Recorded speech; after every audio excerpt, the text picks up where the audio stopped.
আমার প্রিয় দর্শক বন্ধুরা কেমন আছেন? সবাই নিশ্চয়ই খুব ভালো আছেন। আমিও খুব ভালো আছি। আজকে বানাবো একটা আইসক্রিম, হেলদি আইসক্রিম, যেটা স্বাস্থ্যের পক্ষে খাওয়া খুবই উপকারী এবং বাচ্চারা বায়না করলে এইরকম ঘরের উপকরণ দিয়ে ঝটপট বানিয়ে ফেলুন একটা হেলদি আইসক্রিম। চলুন রেসিপিটা শুরু করা যাক। আজকে বানাবো ওটসের আইসক্রিম। আমি এখানে 1 কাপের মতো কুইক ওটস নিয়েছি। আপনারা চাইলে রোল ওটসও নিতে পারেন। আর নিয়েছি কয়েকটা কাজু বাদাম আর আমন্ড বাদাম। এবার তাওয়াটা গরম হয়ে গেলে এগুলো দিয়ে হালকা আঁচে এগুলোকে ভেজে নেব। প্রায় 10 মিনিটের মতো হালকা আঁচে ভেজে নেব। ভাজতে ভাজতে যখন এটা একটা গন্ধ বেরোবে সুন্দর ওটস থেকে, এটাকে নামিয়ে নিয়ে ঠান্ডা করে নেব। ঠান্ডা আমার হয়ে গেছে। এবার এই মিক্সি জারের মধ্যে দিয়ে দেবো। এটাকে ভালো করে গুঁড়ো করে নেব। ভিডিওটা একটা লাইক দিয়ে শেষ পর্যন্ত দেখার আপনাদের অনুরোধ রইল। আর নতুন বন্ধুরা যারা দেখছেন অবশ্যই চ্যানেলটা সাবস্ক্রাইব করবেন, করে পাশে থাকবেন। আর নতুন নতুন রান্নার ভিডিও বা রেসিপি পাওয়ার জন্য পাশে থাকা বেল আইকনটা অবশ্যই প্রেস করবেন। আমি যখনই ভিডিও আপলোড করব যাতে আপনাদের কাছে নোটিফিকেশন চলে যায়। এবার এই মিক্সি জারটা ভালো করে গুঁড়ো করে নেব ওটসটা। ঘরে উপকরণ দিয়ে এটা তৈরি হওয়া যায়।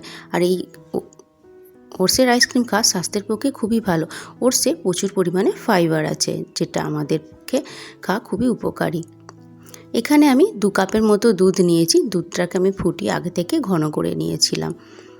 আর যে গুঁড়োটা নিয়েছি সেটা আমি সবটা ইউজ করব না, কিছুটা দেবো আর কিছুটা এই কন্টেনারের মধ্যে আমি রেখে দিয়েছি যাতে আমি পরে ইউজ করতে পারি। এখানে আমি 3 চামচের মতো গুঁড়ো দেবো, তাতেই অনেকটা পরিমাণে আমার হয়ে যাবে।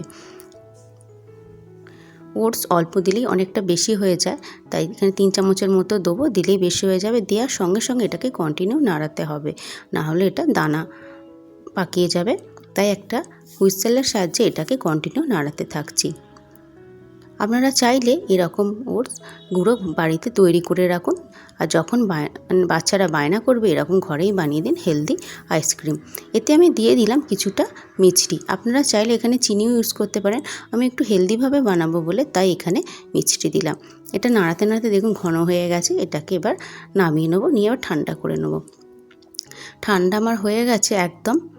দেখুন ব্যাটারটা এরমভাবে তৈরি হয়েছে আইসক্রিমের মতো। এবার আইসক্রিমের মোল্ড নিয়ে এসেছি, এবার এর ভেতর ভরে দেবো।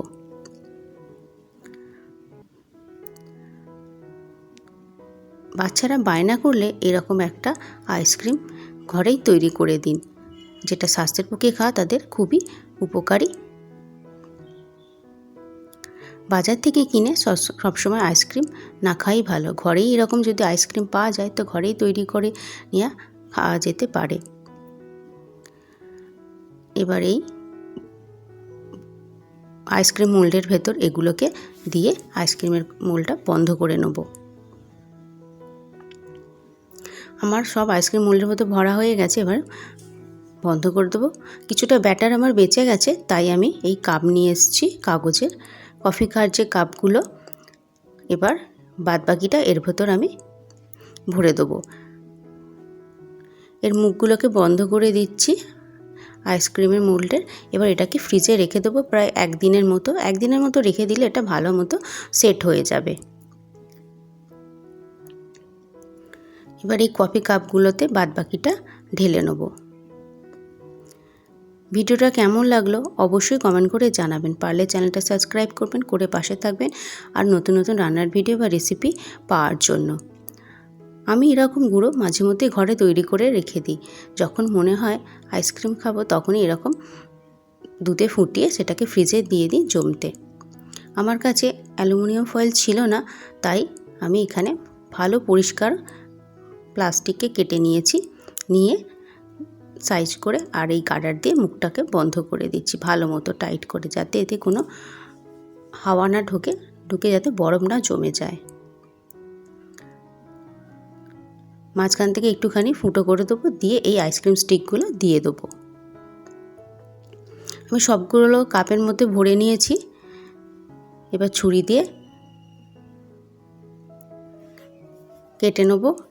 কেটে নিয়ে মাঝখান থেকে এবার এই আইসক্রিম স্টিকটা ঢুকিয়ে দেবো। একটা রেডি হয়ে গেছে। এইরকম করে সবগুলোকে রেডি করে নেব আমি।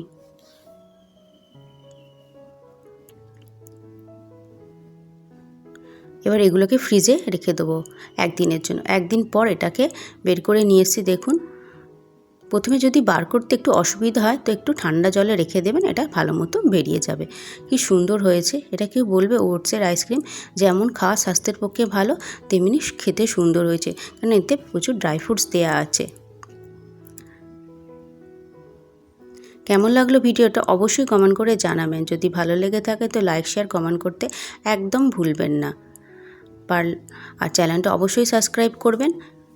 আরও নতুন নতুন রান্নার ভিডিও বা রেসিপি পাওয়ার জন্য এই ভিডিওটা দেখানোর জন্য আপনাদের অসংখ্য ধন্যবাদ।